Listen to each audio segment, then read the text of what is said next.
பேரன்புக்குரியவர்களே, நீங்கள் அனைவரும் தன்னம்பிக்கையுடன் முயன்று வெற்றி பெற வாழ்த்துகிறேன். வாழ்க்கை என்பது ஏற்றத்தாழ்வுகள் நிறைந்தது.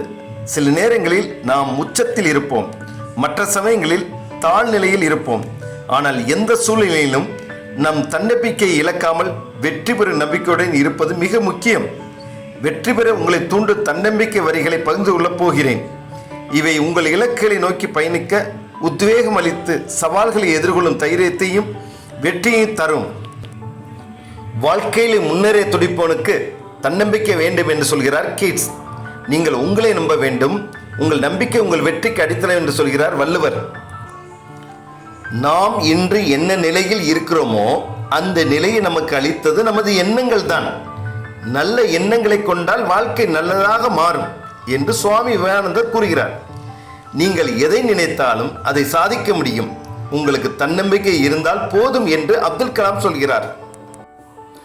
வெற்றி என்பது தோல்வியிலிருந்து தோல்விக்கு சென்று தன்னம்பிக்கையை இழக்காமல் முயற்சி செய்வதே என்று வின்சென்ட் சர்ச்சில் சொல்கிறார். நீங்கள் செய்ய முடியும் என்று நினைத்தால் முடியும், நீங்கள் செய்ய முடியாது என்று நினைத்தால் முடியாது என்று ஹென்றி ஃபோர்டு சொல்கிறார்.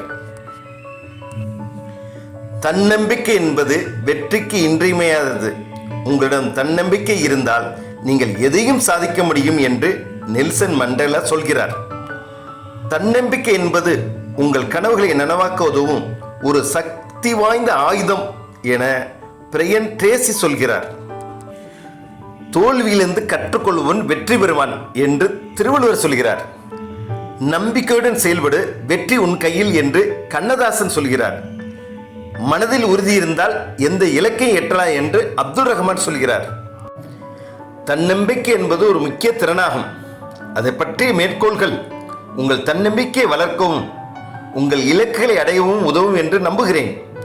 தன்னம்பிக்கை என்பது வாழ்க்கையில் பல வெற்றிகளுக்கு வழிவகுக்கும் மிக முக்கியமான காரணிகளில் ஒன்றாகும். இந்த மேற்கோள்கள் உங்களுக்கு தன்னம்பிக்கை அளித்து உங்கள் இலக்குகளின் வெற்றி அடைய பெரிதும் உதவும் என்று நம்புகிறேன். இந்த வீடியோ உங்களுக்கு பிடித்திருந்தா லைக் பண்ணுங்க. இது பிறருக்கு பயன்படும் என்றால் ஷேர் பண்ணுங்க. நான் போடும் புது புது வீடியோக்களை நீங்கள் பார்க்க விரும்பினா சப்ஸ்கிரைப் பண்ணுங்க. பக்கத்தில் உள்ள பெல் ஐக்கானை கிளிக் பண்ணுங்க. அப்பதான் நான் போடும் இது போன்ற புது புது வீடியோக்கள் உங்களை வந்து சேரும். இதுபோல பயன் தரக்கூடிய இன்னொரு வீடியோவில் மீண்டும் சந்திப்போம் என கூறி விடைபெறுவது பேராசிரியர் ஏ. ஆம்சத்.